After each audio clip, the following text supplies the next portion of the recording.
La carta de Pablo a los Efesios. La historia de cómo Pablo llegó a la ciudad de Éfeso es realmente interesante. Puedes leerla en Hechos capítulo 19. Éfeso era una ciudad enorme, el epicentro de la adoración a la mayoría de los dioses griegos y romanos. En esta ciudad, Pablo tuvo una labor misionera realmente efectiva y muchas personas se convirtieron en seguidores de Jesús. Años más tarde, después de haber sido aprisionado por los romanos, Pablo escribió esta carta. El flujo de pensamiento en la carta se divide en dos mitades muy claras. En la primera mitad, Pablo explora la historia del Evangelio, cómo toda esta historia llega a su clímax en Jesús y en la creación de su comunidad multiétnica de seguidores. La segunda mitad de esta carta se enlaza con la primera con la palabra pues, y aquí Pablo explora cómo la narrativa del Evangelio debe afectar cada parte de nuestras vidas, a nivel personal, en nuestros vecindarios, comunidades y familias. Así que profundicemos para ver cómo Pablo desarrolla todos estos temas.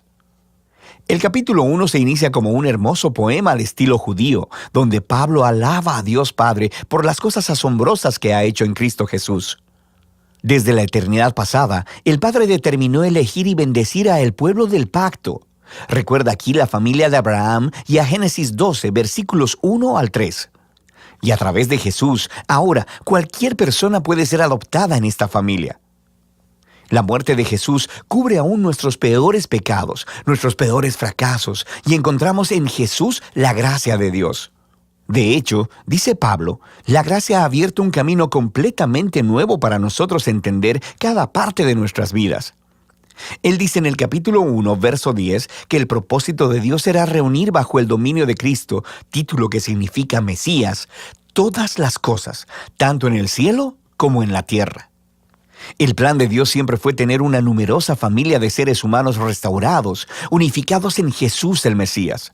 Este propósito divino se hizo claro, dice Pablo, cuando nosotros fuimos hechos parte de esa familia. Y aquí él se refiere a los judíos étnicos de la familia de Abraham, pero luego Pablo habla de cómo ustedes, refiriéndose aquí a los no judíos, escucharon acerca de Jesús, de la salvación a través de él, y fueron hechos parte de esta familia por la obra del Espíritu Santo. De manera que aquí, él se refiere a los eventos que se cuentan en las historias del libro de los Hechos, acerca de cómo el Espíritu de Dios unió a los judíos y a los no judíos en una sola familia bajo Jesús, tal como Dios le prometió a Abraham hacía mucho tiempo. Nota también cómo en este poema, Pablo comienza hablando acerca de Dios Padre, luego acerca de Jesús, el Hijo, y aquí al final está hablando del Espíritu.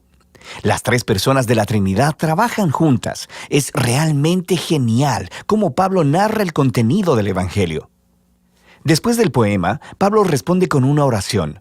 Él ora para que estos seguidores de Jesús no solo conozcan cosas del Evangelio, sino que experimenten su poder de manera personal, para que sean vitalizados por ese mismo poder que levantó a Jesús de los muertos y que lo colocó como la cabeza exaltada de todo el universo.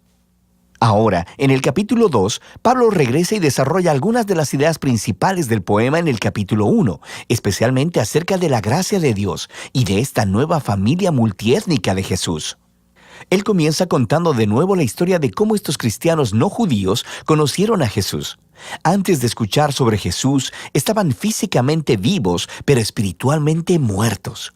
Estaban atrapados en una vida sin propósito, de egoísmo y de pecado, y además estaban engañados por las oscuras fuerzas espirituales del mal.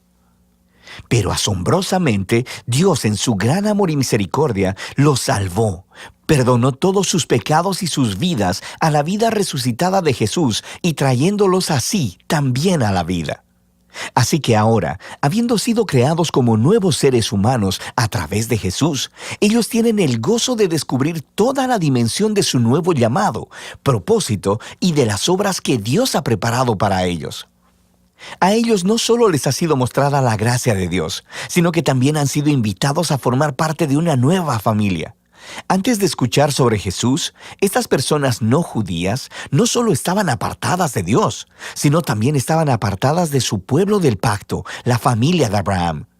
Y por una razón realmente práctica, los mandamientos del pacto del Sinaí formaban una especie de frontera alrededor de la familia del pacto. Eran como una barrera que mantenía alejadas a la mayoría de las personas no judías. Pero en Jesús, las leyes de la Torá han sido cumplidas y la barrera ha sido removida. Los dos grupos étnicos se han convertido, como dice Pablo, en una nueva humanidad unificada y que pueden vivir juntos y en paz. Así que Pablo continúa en el capítulo 3 maravillándose en el rol especial que pudo desempeñar para esparcir estas buenas nuevas a las personas no judías. Y aunque él está en prisión, le da gracias a Dios por la oportunidad que ha tenido de ver un gran crecimiento de la familia del pacto. Así que Pablo cierra la primera mitad de la carta con otra oración. Esta vez, él ora para que los seguidores de Jesús sean fortalecidos por el Espíritu de Dios para simplemente comprender y conocer el amor que Cristo tiene por su pueblo. La segunda mitad de la carta comienza con Pablo cambiando la marcha y empieza a retar al lector a que responda a la narrativa del Evangelio en la manera en que vive su vida. Así que empieza el capítulo 4 simplemente con la vida diaria de la iglesia.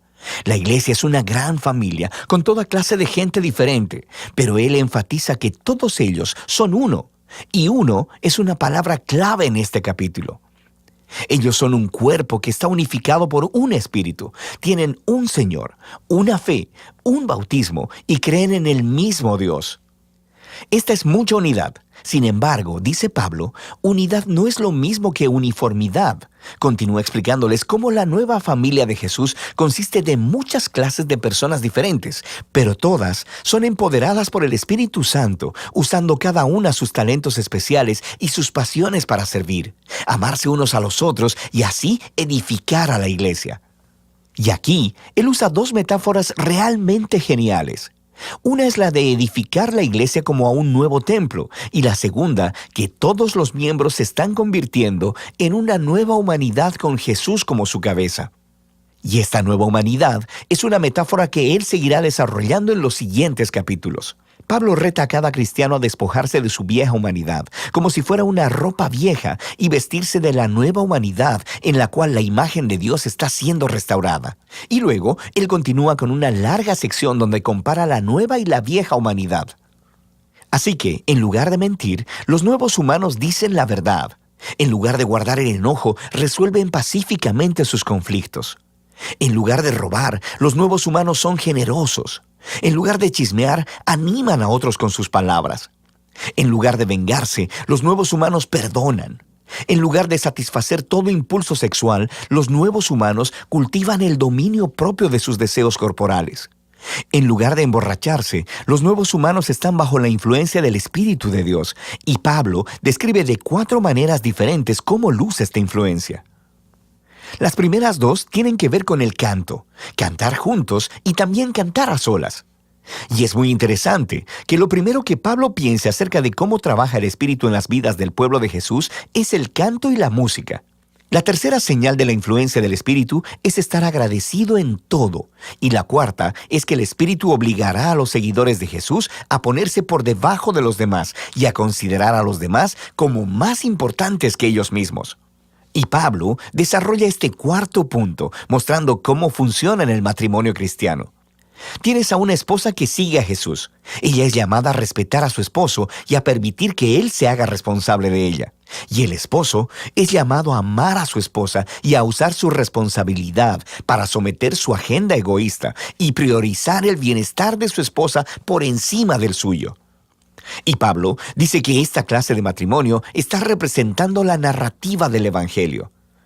Las acciones del esposo imitan a Jesús, su amor y autosacrificio. Las acciones de la esposa imitan a la iglesia, quien permite que Jesús la ame y la renueve. Luego, Pablo aplica la misma idea entre los hijos y los padres, y también entre los esclavos y amos. Pablo cierra la carta recordándoles a estos cristianos sobre lo real que es la maldad espiritual. Estos son seres y fuerzas que tratarán de socavar la unidad del pueblo de Jesús y dañar su nueva humanidad. Así que Pablo los reta a permanecer firmes y a vestirse de una armadura metafórica, la cual él describe en detalle.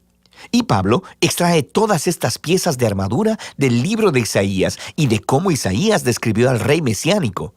Así que ahora, como seguidores del Mesías, debemos hacer nuestros los atributos del Mesías, ya que formamos el cuerpo de Jesús. De manera práctica, creo que Pablo quiere que los cristianos empiecen a formar nuevos hábitos, utilizando la oración, las escrituras y nuestras relaciones de los unos con los otros para proactivamente ayudarnos a crecer y a madurar como seguidores de Jesús.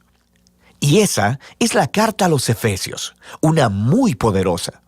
Es aquí donde Pablo resume toda la narrativa del Evangelio y muestra cómo esta narrativa debería moldear cada parte de la historia de nuestra vida.